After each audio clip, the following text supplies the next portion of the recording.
O Lord of hosts, be with us, for we have none other help in times of adversity but Thee. O Lord of hosts, have mercy on us. Well, where do you want to go next? I didn't know if there's anything you wanted to say more about penal substitution versus the fuller understanding of atonement theory within Orthodoxy. We kind of discussed that earlier, and you're hitting on penal substitution earlier, but we didn't really speak more on the larger understanding within Orthodoxy. Is that something maybe you want to go into, or do you want to move to a different topic? No, I would say that if you read John Damascus, there's a great section in Book 3 in the Orthodox faith where he covers this issue, and he kind of refutes any of the other possible mistakes or errors or views by just giving the Orthodox position, because he notes that the person of the Word assumed human nature. And what happened when he died, and this is why the descent into Hades is such a crucial doctrine in Orthodoxy that's pretty much forgotten in the West. It's plays basically no role in Protestant theology. It's diminished and then really kind of forgotten in the Roman Catholic world as well. Even though they do confess it, I realize that they confess it. It's just kind of like, yeah, well, what does that even mean? Why does it matter? Well, it's fundamental and crucial to Orthodoxy. It's just as important as his ascension was Christ's descent into Hades. And we have a very clear, very explicit doctrine. If you go and you read Book 3 of John Damascus, at the end of Book 3, he gives multiple sections explaining this doctrine. He says that what happened in the death of Christ is not a damning of the Son. It's not a damning of the Father. There is a sense in which we speak of a kind of punishment. You can say that the human nature that he assumed did undergo death, and it did undergo a kind of punishment. There's nothing wrong with that. But explicitly what that means, he says, is that the human soul was severed from the human body. But remember, David says, you will not allow your Holy One to undergo or see corruption. So even in the severing of the human soul from the human body, we don't believe that Christ underwent any decay or corruption. But he did will to undergo death in the human nature that he assumed. So we can properly say, as Cyril says, yes, God died.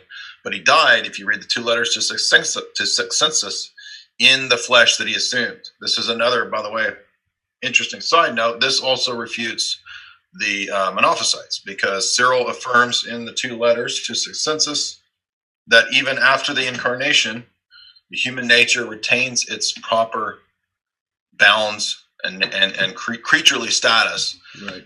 And so even after the incarnation, he still has two natures, even though he is, in a sense, miaphysis. There's an Orthodox way to understand miaphysis, and that's why the Fifth Council reinterprets Chalcedon in a Cyrillian way. Anyway, I'm just saying that Cyril and John Damascus have the same doctrine of the descent of Christ into Hades. So this is another really easy way to refute Calvinism, is to show the consistent Orthodox presentation of what happened at the death of Christ. And what John Damascus says there is that when Christ died, he willed, as a divine person, he willed to undergo death in that human nature that he assumed. Right. The human soul that descends into Hades still has for its subject the divine person of the Word. It never becomes its own personal hypostatic reality. It doesn't become a human person. The person of the Word is still the only divine hypostatic subject to the human nature and to the human soul, even when it's severed from the body and descends into Hades. So the person of the Word in his human soul descends into Hades. And it's almost like to make a dumb Matrix analogy. Remember when Neo invites Agent Smith into him, and he kind of destroys all the Agent Smiths? Right. Kind of like that, in that Christ is invited into Satan's kingdom, Hades, the realm of the dead. And by that invitation, when he came down here, his divine power destroyed the power of Satan over death. That's why Jesus says, I now have the keys of death and Hades. Because in the apocalypse, it makes that statement, meaning that what Adam lost as the steward of creation, he would have had the power of all reality under God as a steward. When he aligned with Satan, Adam put himself under Satan's dominion and was now subject to death. His head, his leader, so to speak, his God became Satan. And so what Christ does is that he comes into our nature, human nature, assumes it, undergoes death on the cross, to go into Satan's realm, Satan's dimension, Satan's spiritual kingdom, destroy it from within, and now take back the power of the keys of death and hell and Hades that Satan had, to give it back to human nature. That's the key here. Mm-hmm. So now human nature is not subject to death and the power of death that Satan introduced. It's now restored to what it was intended to be through the Edenic state, what God intended for Adam to have, right?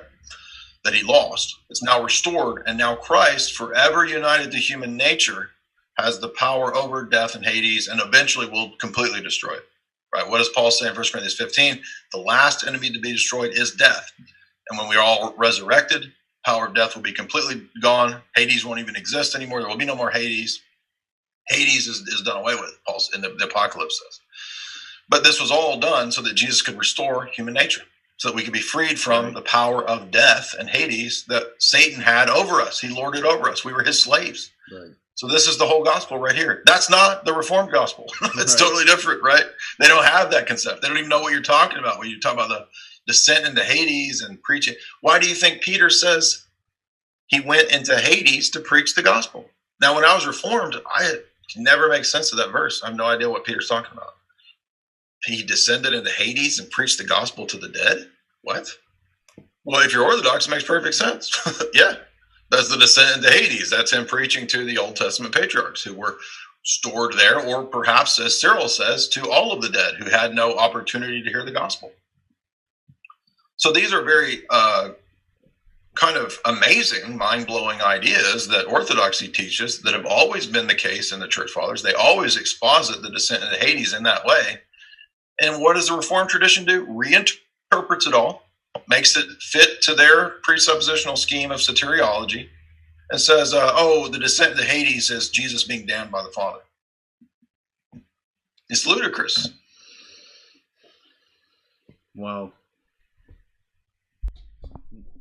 No, that was exactly what I was in a recent conversation we took before the stream here, that the whole notion of defeating death and descending to Hades, it was sort of beyond them. This is why all men are resurrected, right? Jesus assumed universal human nature. This will be fundamental to Cyril's Christology, is that the only reason all men are resurrected, even the wicked, right? I remember as a Calvinist, I would always ponder, why are the reprobate resurrected? Because the only way to be resurrected is to have connection to Christ. Well, the reprobate have no connection to Christ. Why are they on what basis are they resurrected? Well, as you can see, it's a faulty Christology from the outset, right? The only way to be resurrected is to have Christ assuming that nature and raising it. Even the wicked are resurrected on the basis of Christ. Now, does that mean everybody's saved? No, it does not, because the way that you, as an individual hypostasis, act according to or against your nature, that will determine the salvation in the eschaton. Right? So everybody's going to the same place. Everybody's going to the same eschaton. But nature, even though Christ assumed universal human nature and restores universal human nature, it doesn't exist in the abstract. It only exists in the mode of hypostases, of persons. So you're a unique instantiation of human nature. I'm a unique instantiation of human nature. How we live in that mode, according to or against our nature, is what will determine the experience of the eschaton. And just as you were saying, in regards to the descent into Hades, this is scriptural. So even though they talk about sola scriptura, it's like how do you get around some of this stuff? What does Jesus say? Just as Jonah was in the heart of the earth, so must the Son of Man descend to the was in the heart, the belly of the whale, so must the Son of Man descend into the heart of the earth. Right. Paul says, how can he ascend if he did not first descend? Well, it's also another element that all of Latin theology has lost, which is the cosmic scope of Christ's redemption, recapitulation. Right. So it's not just a matter of moral salvation of individuals; it's a transformation of the whole universe. Right. It's a purging even of the angelic realm. It's a salvation and purging of all of these realms to be restored to what it was the original Edenic intention. So there's not going to be a realm of the dead in the sense of like some specific kingdom that Satan is, eternally lord over. The Apocalypse says that's cast into the lake of fire. And Orthodox believe that the lake of fire is the same presence. It's not some lava pit in the middle of the earth. It's the actual presence of God's power. It's the divine power and fire that is the uncreated light and glory and energy that the righteous experience as blessedness and the wicked experience as burning. Mm-hmm. Because they hate God.